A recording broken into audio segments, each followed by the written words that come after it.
15 minutes talking pints. We're over a drink. We have a civilised conversation with someone. We very often disagree, but we do it in a grown-up way. Come and join me on Farage.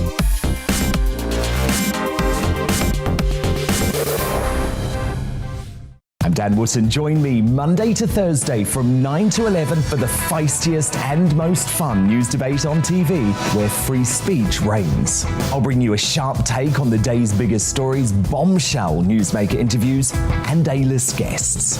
And I guarantee you, no spin, no bias, no censorship, and no reason to go to bed. That's Dan Wootton Tonight, Monday to Thursdays from 9 on GB News. Hello there, I'm Eamon Holmes. And I'm Isabel Webster. And we hope you can join us for Breakfast with Eamon and Isabel. You make me laugh out loud, belly laugh. Is that important first thing in the morning? Yeah, absolutely. And there's me trying to be deadly serious. News is a serious business. Yeah, I have to rein you in sometimes. Well, it doesn't stop us laughing at it. It doesn't stop us having an opinion on what's going on. Yeah. And it certainly will not stop us reflecting what you think. Weekdays from 6 to 9:30 on GB News.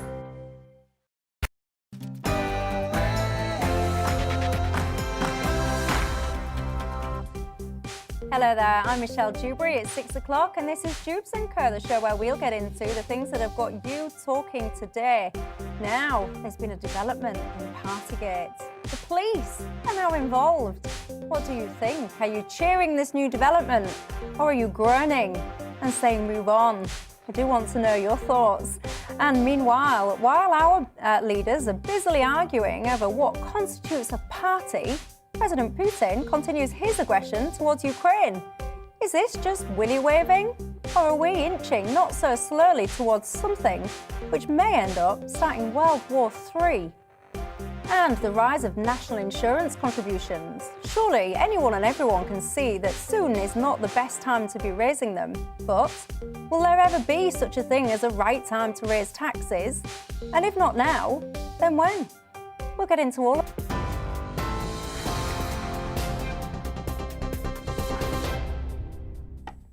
Michelle, thank you. I'm Polly Middlehurst with the latest news headlines at just after 6 o'clock. And our top story, the Prime Minister has warned if Russia invades Ukraine, the bloodshed will be comparable to the first war in Chechnya or Bosnia. Russia has amassed around 100,000 troops on its border with Ukraine, raising fears of an imminent attack. Boris Johnson told MPs today the British Army will protect its allies and will look to contribute to any new NATO deployments. He also says sanctions against Moscow would be severe, inflicting pain on the Russian economy. Any attack on his neighbour would be followed by tougher sanctions against Russia, further steps to help Ukraine defend herself, and by an increased NATO presence to protect our allies on NATO's eastern flank.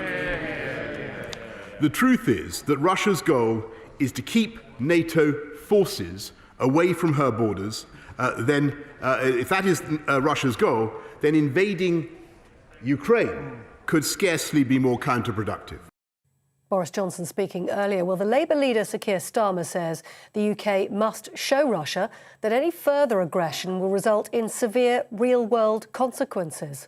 It's a direct threat to the anti-imperialist principle that sovereign nations are free to choose their own allies and choose their own way of life. That is why it is crucial that we in this House are united in opposing Russian aggression. Sir Keir Starmer will away from international news. Boris Johnson says he welcomes the Metropolitan Police investigation into alleged parties at Downing Street during lockdown. Met Police Commissioner Dame Cressida Dick has confirmed a number of events are now being looked at. Number 10 says talks between Sue Gray's inquiry team and the Met would determine what could be published from her report. Former Detective Chief Inspector at Scotland Yard Mick Neville has told GB News matters have now taken a serious turn. The police can't ignore this any longer. And it's very easy to say, oh, it's just a birthday party and there's a few cakes. Try telling that to my 6-year-old who couldn't have a birthday party. And it was the government who chose to criminalise what would otherwise be ordinary family events, and people have put up with all sorts of sacrifices. And so the police now have to take this action. France says it could start legal proceedings against the UK if more licences aren't granted, allowing French trawlers to fish in UK and Channel Islands waters. Currently, 93% of requested licences have been issued by Britain compared to 60% in November. However, the French government says it wants a further 73 licences signed off. The Foreign Secretary Liz Truss says she believes there's a deal to be done to resolve the deadlock. Following the death of Star Hobson, Children's Social Services in Bradford are to be put in the hands of a separate trust. The council had contact with the family of the 16-month-old who was murdered by her mother's girlfriend in 2020 after months of cruelty and neglect. The council will own the not-for-profit trust, but will operate it at arm's length under the control of a new independent chair and board of directors. 3 children and 2 adults have been taken to hospital after a bus crashed in north-east London. At least 19 people were injured after a double-decker collided with a repairs shop in Hyams Park. Multiple witnesses reported that several schoolchildren were among the passengers. Students in Wales will continue to wear face coverings in schools until at least the February half-term. The Welsh Government says schools and councils will then be able to decide which measures remain in place if COVID rates remain low.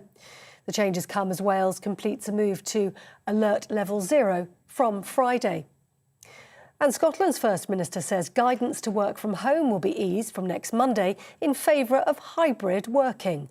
Nicola Sturgeon wants employers to allow staff to spend some of their time working in the office and some from their homes. The new guidelines follow a fall in COVID cases. Meanwhile, Ms Sturgeon confirmed there were currently no plans to end the requirement for face coverings in secondary schools. The parents of a teenager who died after eating a sandwich have been awarded OBEs for their campaign for clearer food labelling. Tanya and Nadim Ednan Laperouse received the honours from the Duke of Cambridge at Windsor Castle. Their daughter Natasha died in 2016 after eating a pret-a-manger sandwich containing seeds to which she was severely allergic. They went on to campaign for Natasha's law requiring all food manufacturers to display full allergen labelling.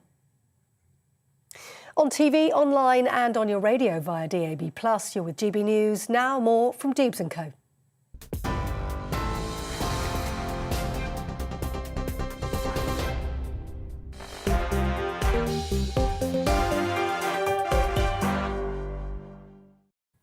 Thanks for that, Polly. Well, keeping me company until 7 o'clock. My panel, we've got anthropologist Marianne O'Hotter, Professor of Political Economy and International Relations Lee Jones, and former Conservative MEP Lucy Harris. Good evening to you three.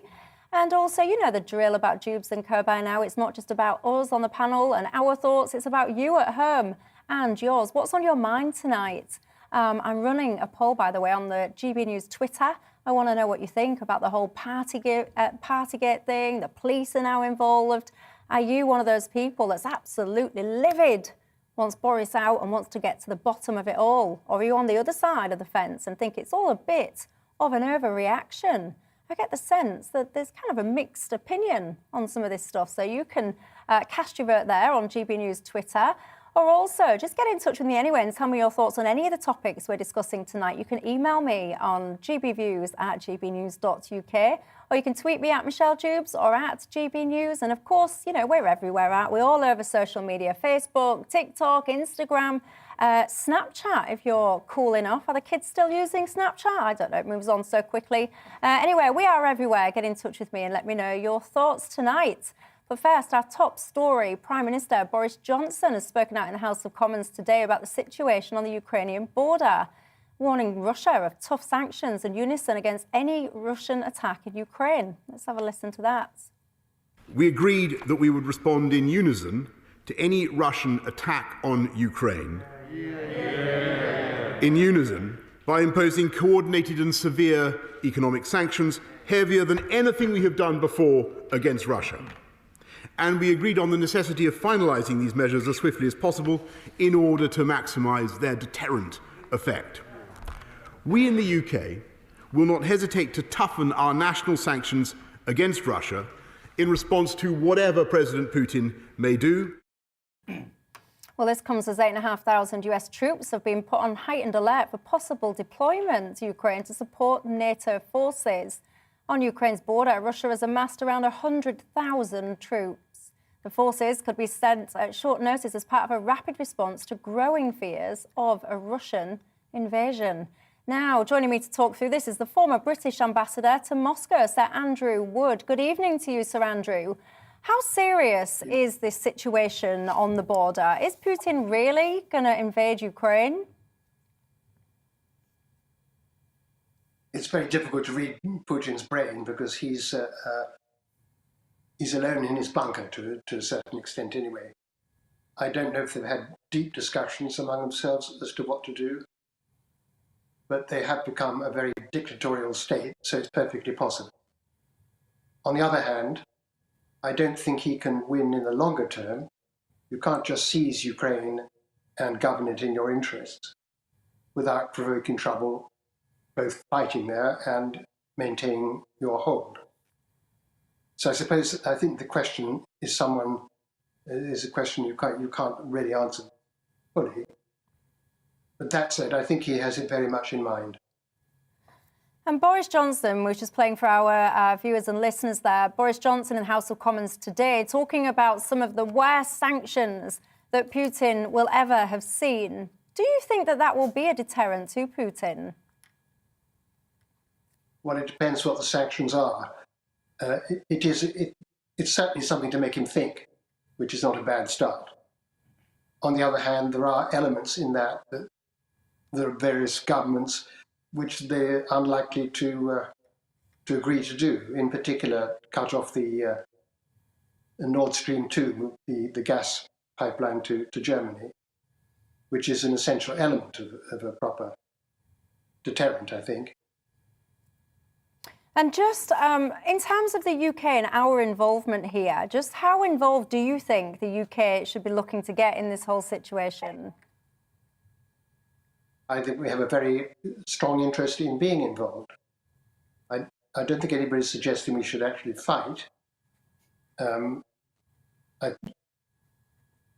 We may put troops in Estonia and other places which would become threatened if there was a Russian success. But we don't know exactly what they plan to do.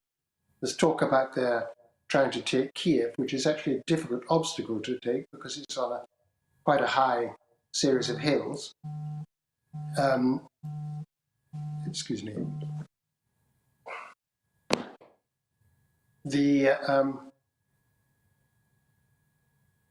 If you're going to drive all the way and capture the whole of Ukraine, that's one thing. If you're going to take the bottom slice or something, that's another. What I do know is that the Ukrainians will fight, and they will fight bravely, because although they have a lot in common with the Russians in terms of previous friendship and cooperation, what the Russians have done to them over the last 4 or 5 years has been enough to make them very concerned indeed about giving way at all. So we just have to see. OK, Sir Andrew Wood, thank you very much for your insights. Lee Jones, bringing you in here. Listening to that, who's got a crystal ball, right? Who knows how all of this is going to progress next? My question about UK involvement, I can already see emails coming in from the viewers now saying, why is the UK doing things like we've previously been sending arms to Ukraine? A lot of people, a lot of viewers at home perhaps have the sense of just keep the UK away from any of this. Is that even possible? Is that advisable? Yes, it is possible and advisable. I think there is a serious risk of a Russian invasion. I mean, there are only 106,000 troops on the border. That's not enough to invade and conquer Ukraine, nor is it enough to roll through Ukraine into NATO countries. So the risk of the alliance being triggered so that the UK would have to come to the rescue of actual allies is very limited. So we need to take a step back from this and say, well, how did this situation come about? Why are the Russians threatening to invade Ukraine in the first place? And this all goes back to the expansion of NATO into Eastern Europe from the early 2000s, which the Russian government has been very consistent from the very beginning, saying we don't want this and we feel threatened by this. You have to remember that Russia today is quite a weak military power. It's not the Soviet Union. It's not militarily powerful. It feels very threatened by the expansion of NATO. And fundamentally, this is what provoked the Russian invasion of Georgia, the war with Georgia in 2008, and the invasion of Ukraine and the annexation of Crimea in 2014. And that's what the Russians are demanding now. They're demanding that essentially Ukraine and other parts of Eastern Europe remain neutral and NATO's expansion towards Russia's borders ends. And I think that would be a sensible way forward instead of trying to provoke conflict with Moscow and engaging in saber rattling. I find that quite an interesting perspective, that your view is almost like they're almost acting because they have to, because they feel almost threatened or intimidated. In fact, actually, I'll bring you in, Marianne, you into the study of people and all the rest of it. When I think of Putin, and in an international expert I am not, but I don't think of a man that kind of is acting in a way of, oh, I feel intimidated. I feel like there's a man that's deliberately trying to be an aggressor, to, well, I said wave his willy around, and it's a crass way of putting it, but that's how I feel. Am I wrong in your view? No, I don't think you are wrong. I think Lee's wrong. I think Russia has always had a story that they tell about themselves, about lost territory, about lost sovereignty. The vision of a greater Russia is very much one that Putin has espoused and lives as a political leader. That's how he lives. It's not a democracy anymore, it's a dictatorship. And so when we're thinking about what we ought to do as a nation and what we ought to do as a member of NATO, we cannot show cowardice, we cannot show weakness, we cannot be the ones who go, actually, we don't have an appetite, not even for a fight, we don't have an appetite to defend other sovereign nations from invasion.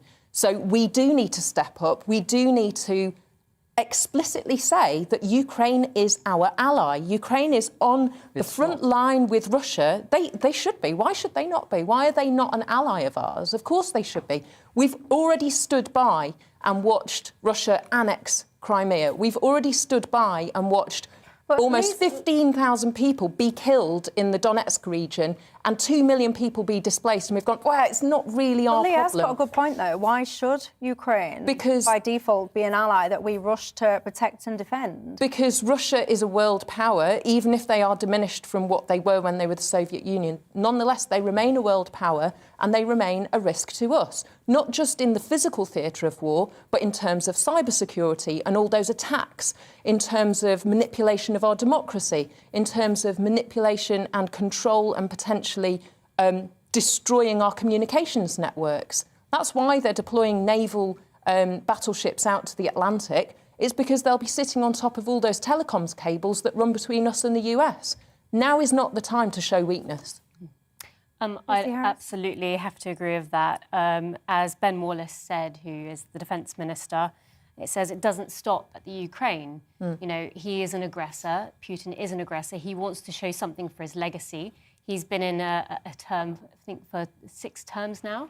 He's been Prime Minister, President of Russia. He wants to show something for his time there. He will stop at nothing to make sure that his position as president is remembered. And by doing that, is going into the Ukraine and unifying those he sees as ethnically Russian. You know, this is an this is a situation around the ethnicity of the people within the Ukraine. He wants to make sure that when he leaves his office, he is able to say to the Russians, this is at least one thing that I have achieved. Well, it'll be interesting to see how he could justify that, because some would argue that what he will achieve will be lots of sons of Russian mothers coming home in body bags. I don't think this will end well for anybody, will it, Leah? I don't see how this is going to end well at all. Not really. I mean, the most the Russians can do really is invade eastern Ukraine and inflict a lot of damage, ruin Ukraine militarily, and expose NATO for what it is, which is basically saber-rattling and posturing. We're not going to go to war for Ukraine. All this kind of buffed and toughed and blowhardery. I mean, if you really want to defend Ukraine, then you can enlist in the Ukrainian military. The reality is, Britain does not have a national interest in going to war with Russia over Ukraine. Well, why are we sending them weapons then? Well, it's only going to inflame the situation and more likely provoke Russia into invading. The fact that Britain and the United States have decided to rush weapons to Ukraine and it's not likely that those weapons can be deployed and the military personnel trained up in time to counteract such an invasion. So it's a hasty and provocative move. The reality is that Russia is an important world power, but we have lost the ability in the West to reckon with the legitimate security interests of other important world powers. We simply think that so much for respecting sovereignty of other nations, the NATO has gone around invading other countries, trampling the state, destroying the state in the case of Libya and Iraq, the forever wars in Afghanistan. This is what NATO has done. NATO is not interested in sovereignty. Russia is stemming a lot of our gas supplies to European countries. I'm surprised that you're taking that position, considering the first aggression was Russia itself towards European countries. That's not the case. It is the case. It's not the case. They've been the first ones to aggress, the first ones to move troops to the border. And I think your position here as Russia is completely innocent and we're the aggressors. I don't say Russia is completely innocent. The invasion of sovereign countries is wrong. And my point is that the people who have been most responsible for invading sovereign countries are the Western powers of the NATO alliance. Look at Afghanistan. It was invaded and conquered for 20 years. And what came of that apart from chaos and the restoration of Taliban rule? I don't think that's exactly what's driving Russia. They're not kind of saying, oh, well, we don't want to be like Libya, and so therefore we need to invade Ukraine. Why not? Exactly. That's just such a misguided representation of what is happening in Russia and their position in the world chess game. Not at all. Russia is a militarily weak state in the wake of Cold War. If you look at any kind of statistics about Russia after the collapse of the Soviet Union, what you see is living standards collapsing, life expectancy collapsing, military power collapsing, the economy collapsing. It is a weak power. It has some military assets, but it can't even really deploy them very far beyond its borders. So you have a situation of a country that has lost a great deal in terms of its territory, in terms of its prestige, in terms of its internal security. It's been ravaged by oligarchic rule. Of course, it looks to the outside world and sees a military alliance that was founded against Russia. It sees it encroaching more and more towards its borders. You have to try to understand and put yourself in their shoes. If you want to understand what they're doing, understand how that would look from Moscow, right? Instead of projecting Russophobia onto what's going on, put yourself in the shoes of the people that we are moving towards. I'm going to put myself in the shoes of the Ukrainian people who are currently mobilising a volunteer army. It's like Dad's army, and many of the arguments that you're sort of offering are exactly the ones that people offered when they were attempting to appease Herr Hitler before the Second World War. Well, Poland's not our problem. It's not really anything to do with us. It's a little bit over there. And it's exactly the same situation here. I say it is we are a connected world, and what happens over there is at our doorstep. I say it is everything to do with us. The reason why the Ukraine war exists in the first place is because NATO expanded towards Ukraine and said that Ukraine would become a member. No, we are involved. It is not a far away place of which we know nothing. It is somewhere we have blundered into and not paid enough respect to the interests of a major power, and that is dangerous in international relations. Well, I'll tell you what, you've almost made me feel sorry for Putin listening to all that. I think the idea that Russia... Very briefly, Lucy, if you will. Last point, very briefly. I think the idea that Russia is a completely important, supranationally important and weak state is not true. They're incredibly strong in the sense that they supply a lot of the gas that creates a lot of our, supports a lot of our energy supply here in the UK and across the Europe. I think the idea that they're weak, they are in terms of, I think, how they're handling the situation, absolutely incredibly weak. But when you look at how strong they are in terms of how much energy they can supply the European Union, the UK, they're in an incredibly strong position. They know that and they're using that. Well, just to be clear, in 2020, apparently we relied on less than 3% of Russian gas, whereas the European Union draws about 40% of its gas imports from Russia. Lots of you have been getting in touch. Alan says, how come no one's mentioning the Salisbury poisoning? Trevor says, what you need is Donald Trump. He'd sort it all out. And Alan says, basically, he's talking about Partygate. We'll be talking about Partygate in just a few minutes. So we're going to take a quick break, and when we come back, that's exactly what we will be talking about. I'll speak to you then.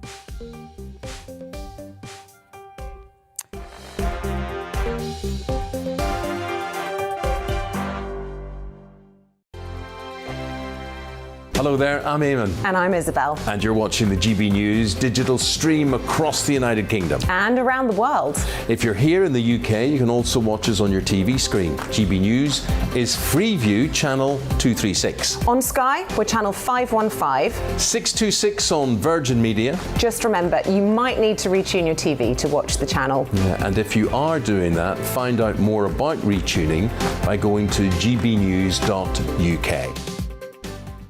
Join my show Farage, 7 p.m. till 8 p.m. Monday through Thursday, and there you will get opinion, analysis, debate, and I'll cover stories that nobody else dares to touch. And then for the last 15 minutes, talking pints. We're over a drink. We have a civilized conversation with someone. We very often disagree, but we do it in a grown-up way. Come and join me on Farage.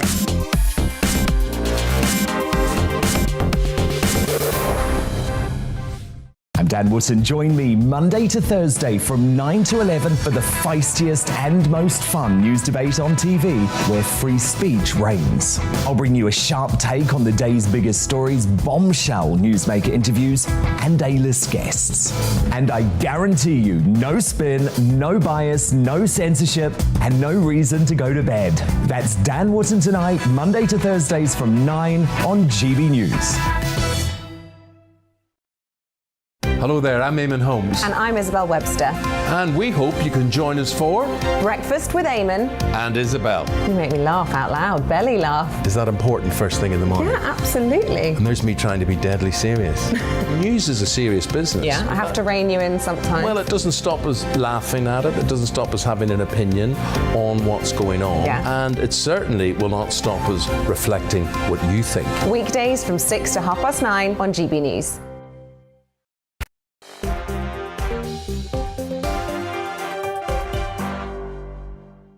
Happy birthday. Oh, you're back. Sorry about that. So I was busy having a party. It's not a party. Or a work event, or I don't really know what I was doing, quite frankly. Desk event. I know how to try and work it out, though. I think what I've kind of worked out so far, if it is this,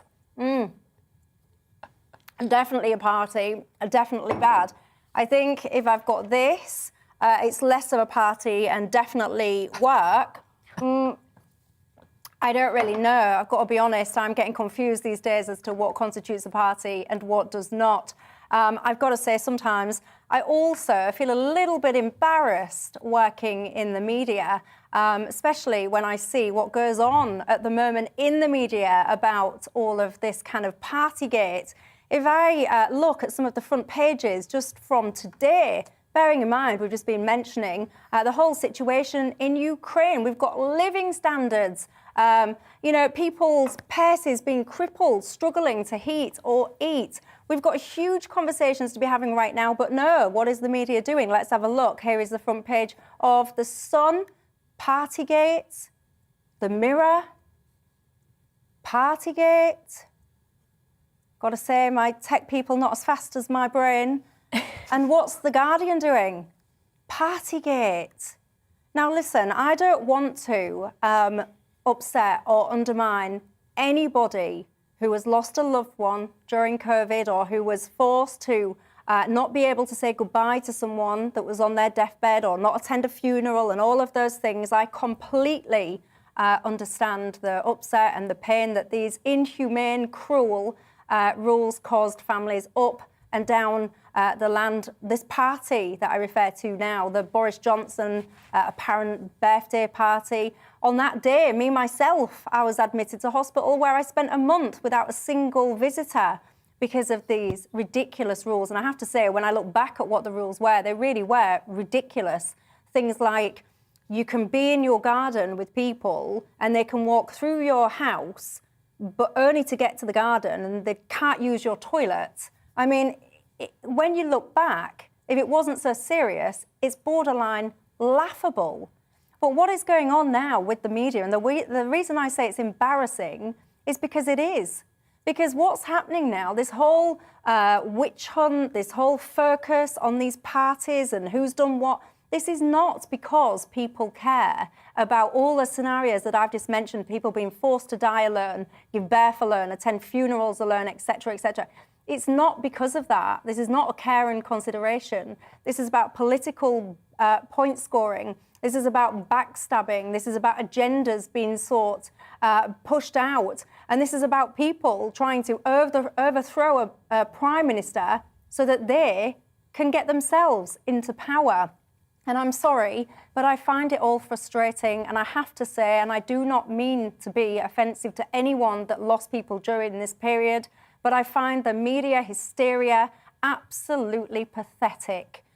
Anyway, the media have been given another hook today, and what joy they have with it, because now the police have become involved. They have launched an investigation into alleged parties held in number 10 Downing Street and other places during the pandemic. The Commissioner, Cressida Dick, said that they were looking into potential breaches of COVID-19 regulations. Let's have a listen. She said the investigation was launched as a result of the information provided by the Cabinet Office inquiry team led by the civil servant Sue Gray, whose own inquiries continue. Firstly, of the information provided by the Cabinet Office inquiry team, and secondly, my officer's own assessment, I can confirm that the Met is now investigating a number of events that took place at Downing Street and Whitehall in the last 2 years in relation to potential breaches of COVID-19 regulations. Well, I want to know, what do you think about all of this? We're running a poll on our GB News Twitter right now. We're asking, do you think it is right for the police to be involved in investigating Partygate, or quite frankly, should they have better things to do? I want your thoughts, so you can vote on that Twitter poll. Marianne Hotter, tell me your thoughts. I think, Michelle, it's incredibly dangerous to make this about the media agenda. This is about a Prime Minister who runs a government, our government, not following the rules, potentially lying to Parliament, breaking the ministerial code and being the captain of a ship that was utterly bankrupt in terms of its moral integrity. The fact that the Met Police are now investigating it, they have a threshold, Cressida Dick explained in her press conference, there's a threshold for which events they would investigate and which ones are kind of below that threshold. The only ones that they're going to investigate are the ones where they already have enough evidence to be sure that there's something worth investigating. The ones where it is a serious and flagrant breach of the rules, where not investigating would undermine the legitimacy of the law, where people had very little excuse for having a reasonable doubt of what the rules might be. We are talking about a Prime Minister who was on national television explaining to us what we could and couldn't do for our own safety, having just had a party where he invited his decorator, interior designer, where his girlfriend was there. That is not a work function. It doesn't matter whether you're drinking a cup of tea, whether you were there for 10 minutes or 35 minutes. We know, and Downing Street know, because they haven't denied the allegations, that this happened. And it's an absolute distraction from the real serious matters at hand, which is running our government, running our country. We've got a liar, we've got a sub-prime minister. It's terrible, he needs to go and stop this. Sub-Prime Minister Lee Jones, do you agree with that? Well, I don't agree that, I don't like the idea of the police becoming involved because I think you're quite right. There is clearly a sustained political campaign to get rid of the Prime Minister. And so for the police to get involved, it means the police are intervening into democratic political processes. So I'm very leery of all that. I think, people quite rightly do not like the idea of people of one rule for us and one rule for them. Mm-hmm. It's something that really rankles with people, and I completely understand that. But I think people need to be clearer. Excuse me, I'm just clearing up the evidence of the party. I don't want to be... People should be clear about what they're really angry about, and I think they should be more angry about the fact that elites were imposing rules on us that their own behaviour reveals they didn't believe in. So on the one hand, they were saying, don't kill granny, you know, don't go out, you must not see anybody apart from one person, you know, outdoors, and at the same time they're having parties. It shows they didn't really believe that these rules were necessary, or at least not necessary for everybody. And so that's what we should be probing away at. You know, what were they doing then? Why did they think this was acceptable? That's where our anger ought to be directed, not merely at rule breaking. I've got to say, it makes me suspect and feel, anyway, that they weren't as frightened of COVID themselves as what they were making out that all of us needed to be. Lucy Harris, what's your view on it all? Well, I take a view of it's not about where we direct our anger, but where we direct our focus. And right now, we're thinking too much about parties and not enough about the things that we're actually here to talk about today, which is, you know, serious issues like Russia, Ukraine, issues like national insurance tax increases. And these are everyday things that are really going to affect ordinary people across the board. This is where the media especially, and I absolutely agree with your point, Michelle, I think it is a sustained media attack on the government and on Boris to make sure that he looks as bad as possible. I think it's quite timely, in fact, considering at the end of the day, there's going to be quite a few taxes coming down the road, I would assume, considering the cost of COVID has amounted to, I think it's about 200 billion in terms of furloughs and everything else that has been totted up on the menu, quite rightly to support ordinary people across the UK. But at the end of the day, there's a concerted effort to remove the Prime Minister. But our focus has to be on how we get out of the situation and actually address the issues that people care about, which is tax, which are these everyday things. I was just about to say, Marianne, I can hear you. Go on, Marianne. I can hear you. One of the issues I care about is that my Prime Minister is a lying, corrupt monster who has no moral backbone. Monster? Yes, because, like you say, when people are in hospital for a month, going through incredibly traumatic situations... The Prime Minister was also in hospital for quite some time.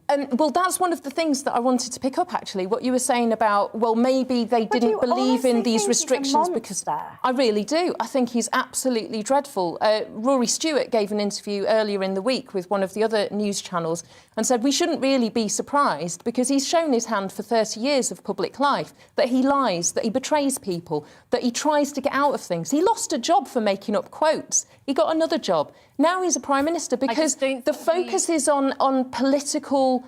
point scoring. The focus is on party first, not the people, and we are reaping what we sowed. And the thing that really, really upsets me is that now the spin doctors are at work saying, come on, guys, this is a sideshow, this is a distraction. No, but front and centre, the Prime Minister is a liar and needs to go. He needs to be investigated criminally. Every single political journalist is watching this, dedicating column inches to it, we're dedicating TV time to it now. Yeah. Thank God we're going to be talking about tax increases soon. We can really start talking about what matters to ordinary people. You know, quite frankly, this idea that we're going to focus on Boris and his character, and I'm particularly fed up with it, as having been a politician myself, this constant focus on how politicians are personally and how their characters are. He has broken the law. I think we're going to find that out absolutely certainly within the 24 to 48 hours to come. He broke the law and he needs to be held to account, just like any of us should be. Absolutely agree. I absolutely agree. Lee Jones, do you absolutely agree? I think it's wrong to say this is a distraction and this is something that people don't care about. But what people should care about is having accountable and responsive government. It's not really about, you know, did Boris Johnson have a slice of cake or did he have a cup of tea? That's where I think the media getting into the weeds and banging on about this is wrong.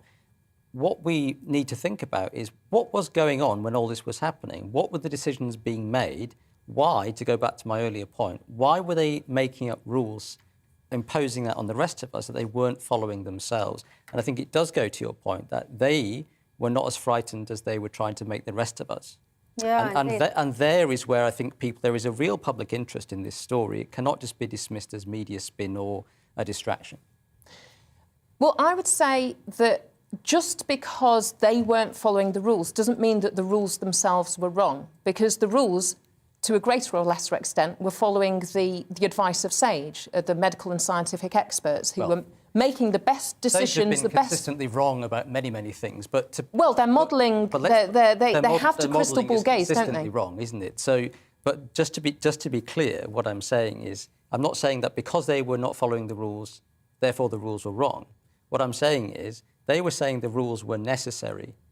Their own behaviour shows that they didn't think the rules were necessary, at least as it applied to them. So the question is, what were they doing when they imposed those rules? That's the question that we have to ask. And that is an important question about the governance of society. It's not a question about Boris Johnson's character or so on. Although I broadly agree with everything that you say about Boris Johnson's character and history, that's not what's at issue here. The issue is, have we got a government that is doing things to us that are illegitimate? And that is what I think all these parties reveal, is elites are saying one thing in public and then doing another thing in private because they're fundamentally misleading the public about the nature of the threat that COVID posed to us in order to govern us through the prism of fear. Well, Hetty has got in touch on the email saying, well, the police have got involved when the public held parties, so yes, they should absolutely be involved. Susie says this is all too late. It's a complete waste of police time and resources, and the outcome will not change anything. We shall see about that, Susie. Let's see what happens when the report comes out, and let's see whether Boris Johnson will stay or go. There is a sentiment that's coming through where people are saying it was a long time ago. Life has moved on, but also that's equally balanced by the whole view, which is, well, we were in trouble for doing things, so they should be too. The poll result, by the way, will be coming soon. At the moment, it's about, when I'm asking, do you think that the police should be involved? About 40% of you so far say yes, they should, and about 60% of you are saying no, they shouldn't. Anyway, that made Mary-Anne laugh. There you go, she disagrees. We're going to take a quick break, and when we come back, Mary probably is going to have spontaneously combusted about Boris Johnson, so I might be one panel member down, but hopefully not. I'll see you all in just a couple of minutes.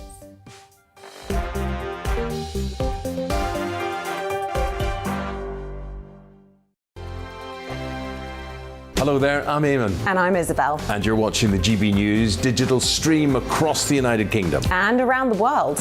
If you're here in the UK, you can also watch us on your TV screen. GB News is Freeview channel 236. On Sky, we're channel 515. 626 on Virgin Media. Just remember, you might need to retune your TV to watch the channel. Yeah, and if you are doing that, find out more about retuning by going to gbnews.uk.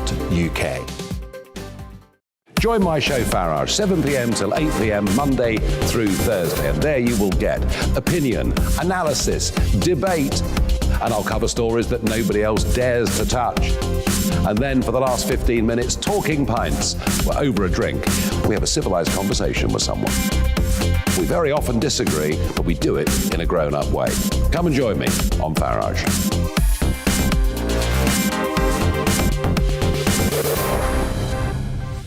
I'm Dan Wootton. Join me Monday to Thursday from 9 to 11 for the feistiest and most fun news debate on TV, where free speech reigns. I'll bring you a sharp take on the day's biggest stories, bombshell newsmaker interviews, and A-list guests. And I guarantee you, no spin, no bias, no censorship, and no reason to go to bed. That's Dan Wootton tonight, Monday to Thursdays from 9 on GB News. Hello there, I'm Eamon Holmes. And I'm Isabel Webster. And we hope you can join us for Breakfast with Eamon and Isabel. You make me laugh out loud, belly laugh. Is that important first thing in the morning? Yeah, absolutely. And there's me trying to be deadly serious.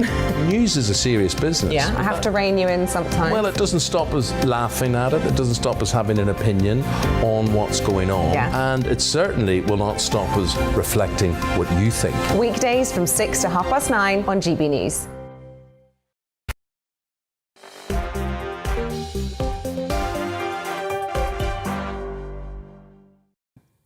Well, these lot are still continuing the debate about Boris Johnson right into the break. Just a quick reminder, by the way, because I know lots of you are listening on the radio and not watching.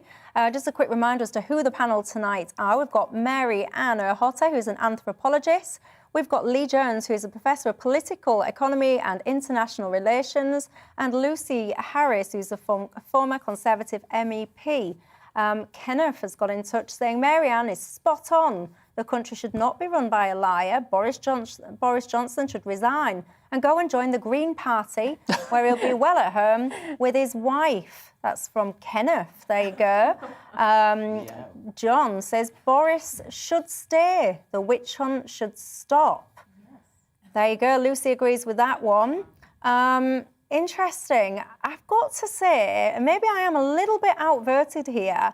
I do feel that the way that the media are behaving right now is wrong and it's hysterical. It's obviously a bit kind of a lot of hypocrisy going on in the media, because we all know that lots of the journalists had their own parties, some quite senior in some of the newspapers that are reporting on this, at least one I can think of at the top of my head, that had a party who's got a front page today criticising the parties. You couldn't make it up. Anyway, let's move on, shall we? Former Brexit chief Lord Frost has urged Boris Johnson to scrap planned national insurance rise, saying it was never necessary or justified. The Prime Minister's former Brexit chief insisted the £12 billion tax was not needed and said scrapping the increase was vital in the face of the cost of living crisis. Britain's leading economic think tank, the Institute for Fiscal Studies, said delaying the national insurance hike to ease the cost of living crisis was affordable. Lucy Harris, what do you think? Well, I absolutely agree with Lord Frost there. I don't think we should be taxing people even more, particularly after COVID. Down the line, we've got energy price increases. Down the line, we have council tax increases. We have inflation. This is not a time to put more cost to the consumer. We need to increase our GDP. We need to be able to make sure that people have enough money in their pockets to be able to do that, to be able to spend, to be able to make sure that coming out of COVID, we have the ability to make sure that we can grow as fast as possible, which we are doing so. So I think any sort of tax increase is going to be a deterrent for people to sort of engage with that next rung in their career as well. They don't want to be held back, they want to be pushed forward. And I think coming out of COVID, it will only hinder people. Lee Jones? Well, I think national insurance is not a very helpful tax because it tends to hit people on relatively modest incomes. So if you're going to raise tax, it's not the one I would choose. I would impose taxes on wealth because that's it's something we don't do in this country. We tend to tax income, and so there's whole sections of the very, very rich that basically get off scot-free and don't make a significant contribution to society proportionate to their wealth and income. And you have to remember what this levy is for. It's supposed to fund adult social care, and there is a crisis in adult social care, and funding is needed to do that. I wouldn't fund it through national insurance. In fact, I think that you could fund it in the way that we've funded the COVID expenditure, through basically creating money supply through the Bank of England, personally. But how to fund the social care crisis is something that's gone on for decades and decades. It's never really, there's been reports and suggestions and conversations, and nobody has ever really managed to kind of go, right, this is what we're doing, this is the answer, Marianne, and this is how you're going to pay for it, now off you go. So this government, to be fair to them, whatever you thought about the policy or not, they actually did come up with something that was a tangible answer that they were definitely going to implement to help fix social care. I mean, of course, it was going to be diverted into the NHS initially, but beyond that, that was the long-term purpose of it. If we're not going to do that, then what are we going to do to fix social care? Stop the press. For once, I actually agree with Lee. Get out, the pair of you. It's true. We need that funding. We need that money. We can't kick the ball down the road about how we fund social care. We can't continue another decade of choking essential services so that they are unable to function properly. And it's things like the news about Star Hobson, the little girl who was murdered by her mother's girlfriend.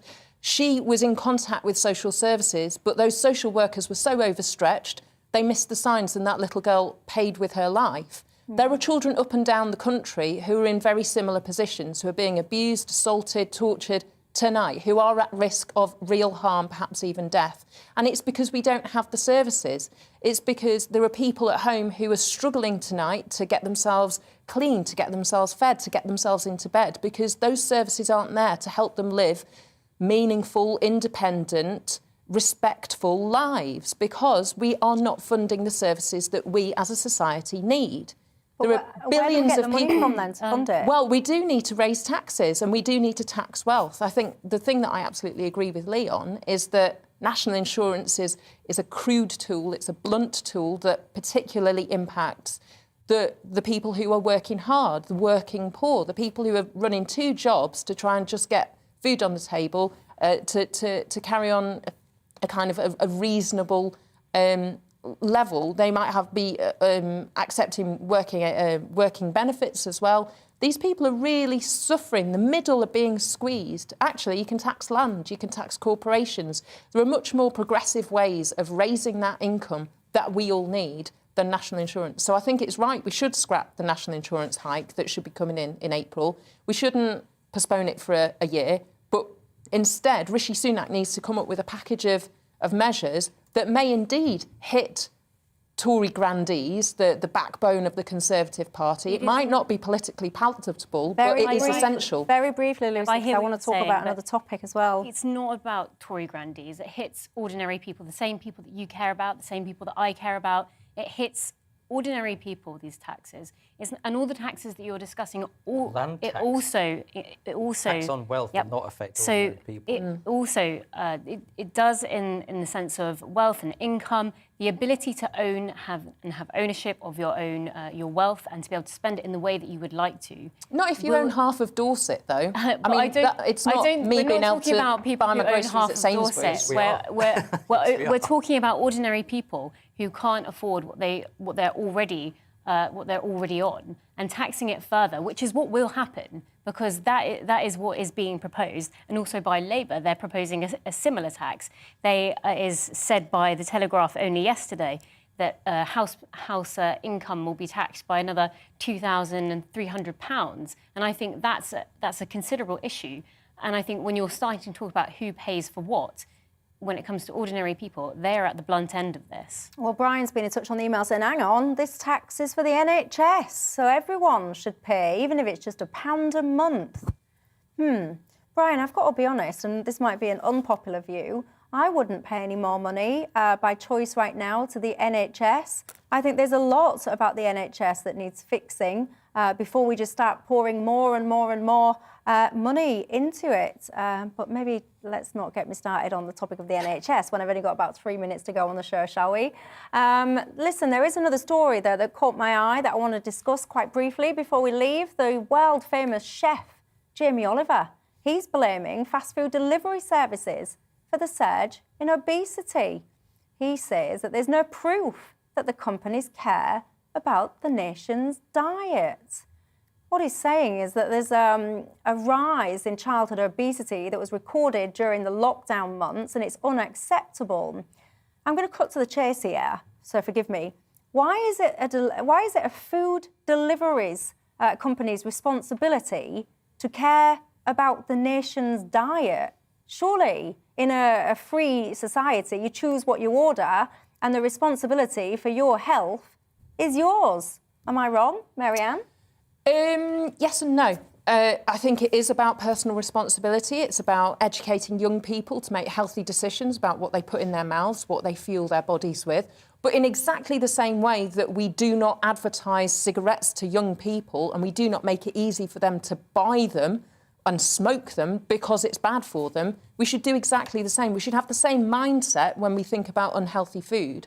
And so, of course, Deliveroo, Uber Eats, all those other delivery companies don't care about the nation's health. They care about their shareholders. They care about making money. And that's why it needs to be a concerted effort. There needs to be societal pressure. There needs to be regulation and legislation that means that people are more able to make better choices for their health. Listen to this. November's National Child Measurement Programme report found that in 2020 to 2021, a total of 14.4% of children in reception classes in England were obese. nearly 15% of children in reception classes obesely. I mean, never mind my view. What's your view on that? Well, you lock children into their houses and you don't allow people to go out for more than an hour a day, and then you're surprised that people get fat. I mean, this is another one of those, what I was talking about earlier on, a distraction from the bigger political questions that we ought to be asking. To go on about Deliveroo under these circumstances, I think, is to distract attention from the harms that lockdown caused. These were predictable harms as well. When we talk about, you've talked on your show before about the mental health harms that lockdowns and COVID regulations have on school children. Well, this is a physical harm. Well, we will feel the impacts of lockdown. They will gain weight. We will feel it for years, if not decades to come. Lucy Harris, your thoughts? Well, we want to take responsibility of children's education as a parent. We want to do much as a parent. Not that I am a parent, but if I were to be a parent, I think that I would want to take the majority of responsibility for my child. And I think many parents out there are thinking, I would also like to control what my child is putting into their body. So ultimately, it comes down to the parents. What do they want to feed their children? What are they willing to do? Because they know what's best for their own child. I don't think the hand of the state is necessarily going to make a better decision than parents themselves. And that's my concern, the overreach of the state into the lives of ordinary people and having that extra layer of bureaucracy and a bureaucracy for companies that means that they can't innovate. So all those things there are reasons why I think, is it Jamie Oliver again? Is he the culprit again this time? Yeah, which is why I think he's wrong. I've got to say, I am a parent, and I do actually think that the weight of my child rests with me and me alone. And I think we're all busy, we all have challenges, restrictions in life, but ultimately we want the best for our children, and surely that means giving them the best chance at life as healthy as possible. And, there's a nation out there of free information, Google, etc., and we can all educate ourselves. Anyway, I've got to be honest with you all. I've enjoyed your company very much, but I think that's enough talking about work for me. So I'm gonna switch my gathering from a work one to officially a party one. So cheers, happy Burns Night. It is Burns Night in Scotland, by the way, so have a wonderful time if indeed you are celebrating that tonight. Thank you very much to my panel, Lucy, Lee and Marianne, and thank you as well for your company. Lots of you emailing in. Lots of agreement, lots of disagreement. That's what we like on Dewbs & Co. Have a great evening, whatever you do. I'll see you tomorrow. Let's get the party started. Cheers. Cheers, everyone. Hello again. With the notable exception of eastern Scotland, much of the UK has been cloudy and again on the cold side on Tuesday. A few cloud breaks, though, will increasingly affect central areas overnight, leading to some frost and fog patches. But for most, it's staying mostly quiet, I think, on Tuesday night, heading into Wednesday. These weather fronts bringing some outbreaks of rain into the north. And those outbreaks of rain mostly on the light side. But behind the fronts, actually a few cloud breaks affecting parts of eastern England, northern and eastern Scotland as well. Staying blustery in the far north with showers moving through the Northern Isles. Otherwise, for the vast majority, it's light winds and it's cloudy overnight with temperatures dropping